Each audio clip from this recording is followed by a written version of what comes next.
Welcome back to our channel. This is Brianna. We are going to be doing a lot of projects today. So it's Saturday, and that's one of the days we get a lot of little things done. We don't have any big projects today. Just want to get some small stuff done. I need to get some stuff done in the garden. I need to work on the chick brooder run and modify it so the baby chicks can get out of the little tub we have. They grow so fast. I think it's one thing that I've learned with chickens or baby chicks is they just grow so fast. In very short amount of time, they are outgrowing their brooder. So they are, I think, about 2 weeks old. They are definitely ready to be out in the brooder run, but I want to modify it. Another thing I wanted to share with you guys is that I am buying and installing things to help scare away hawks. So we got this fake decoy owl. Sit back here. Yeah. Back here. You gonna show it to him? So we got this decoy owl, and it has like this little head that rotates, and quite scary. I mean, that's pretty scary. We'll see if it works. So unfortunately, and I haven't shared this with you guys yet, but I don't know, it was about a week ago. We had let the chickens out, the bigger chickens out of the coop into the Premier One netting area, and we had been doing that for like 4 or 5 days. It's right when we first started, and everything was fine. And Eli came in. He had gone out there for something. He came in and said that he heard what? So he had heard a noise, and he looked over, and there was a hawk, and it had picked up one of our chickens and dropped it from the air. And so what he heard was the thump of the chicken hitting the ground, and it had killed the chicken, but it was still like prowling around, and then it like landed on the coop. So he like ran into the Premier One area and started scooping up all the chickens and throwing them in the run, the protected poultry wired, I guess it's hardware cloth wired run that we have. And so I don't know, I've heard like, I thought they were big enough to come out. I thought that the hawks wouldn't get them at that size, but I guess since they are still smaller, they're not full grown, they were easier prey.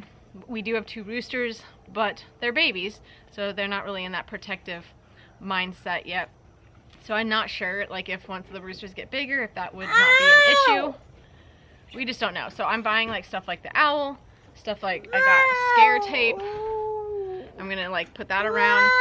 I have a net that I'm gonna put over the top of like some of the area to kind of give them a little bit more protection. And then I'm just kind of waiting until they got a little bigger. But they're in the run right now, and they're just getting too big for that. So I need a different spot. They need a bigger opening area. So that was the first death on our homestead that we had to process and work through with the kids, and it was one of our favorite hens too, unfortunately. So it kind of taught us that yes, we take care of them, we give them special care and everything, but we don't get super emotionally attached to them. So yeah, that was one of the hard lessons to learn. And Scott, as he was taking it out to bury it, he's like, if this was a little bit larger, it'd be going in our freezer. So I want you guys to like realize that these are chickens. They're going to be food, and therefore they have a purpose on a homestead. So that is true. We take care of them. We like to hold them and pet them and stuff. But when it comes down to it, they are food. They do have a purpose. So yes, they provide us eggs. But if something like a hawk kills them, it's going to end up in our freezer if they're big enough. So that's one thing we had to learn, right, Kendall? Mm-hmm. Yeah. Right, Jude? Yeah. Yeah. It's sad. Right? Mm-hmm. But chickens are still food, right? Mm-hmm. Mm-hmm. Yeah. They are. Yeah. So yeah, that was sad, but now we're just trying to figure out how to protect our chickens the best way. So we got the poultry netting, thought that was like gonna be like they're safe, but from the air they're not safe. So I know so many people do poultry netting and just let them like free range out there. So we've just got to figure this out, provide them more space, I guess, to like cover and go underneath things if a hawk comes. I'm not sure, but for the next several days after the attack, he kept coming back and tormenting our poor chickens, and so they were like living in the coop unless we came out there.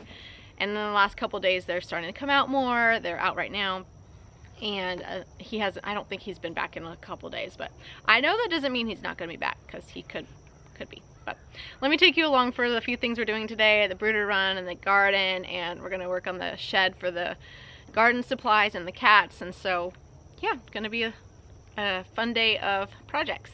I may go in, it's fun. Careful not to look around.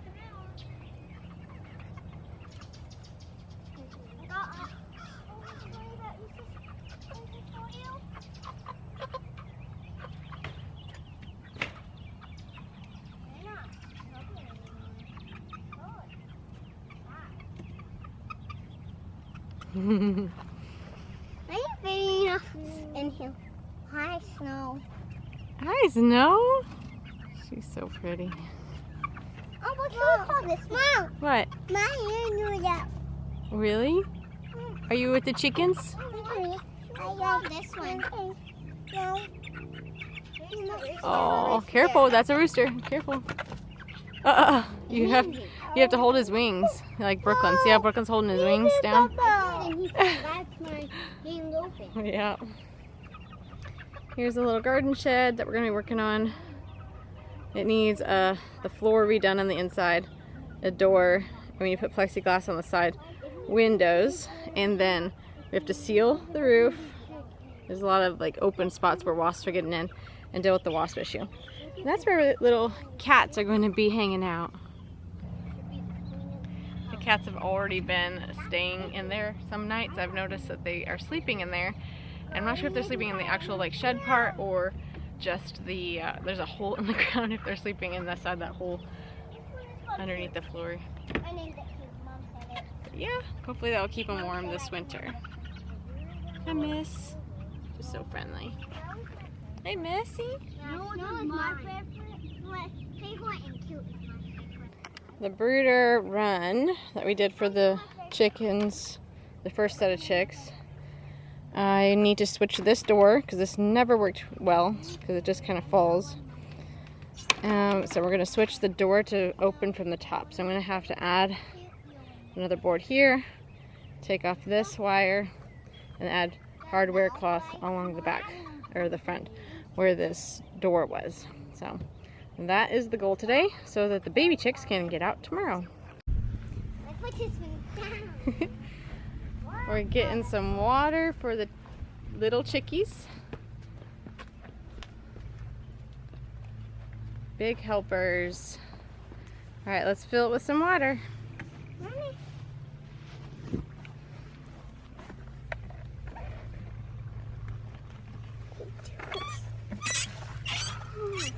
All right, do you know how to get it off? Yeah. Okay, Mila, back up.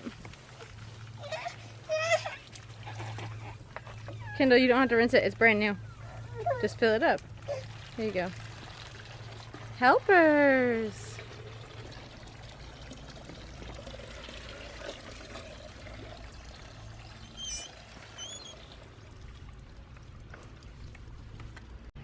Okay, next day, and Scott mainly, well, I helped just a tiny bit, went ahead and did the adjustments to our brooder so it opens from the top, and then he put wire on the front where the door was. So we got them out here in the poultry netting area where the other chickens are, and we're gonna let them out for the very first time into grass. So we'll see their reaction. It's always fun to see how they react to wind and sunshine since they've never experienced that before. So it should be fun.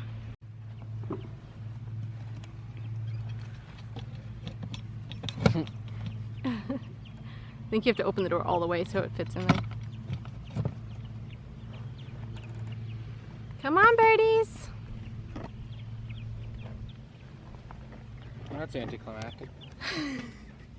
It might take them a second to get up the guts to come out.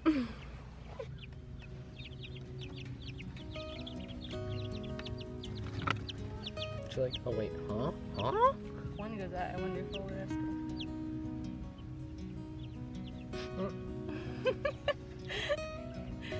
You gotta be kidding me. They're all gonna go to the other side.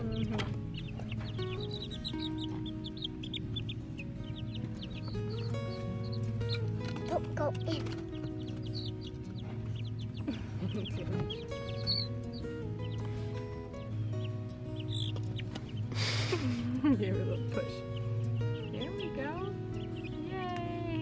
They needed the leader. Yep.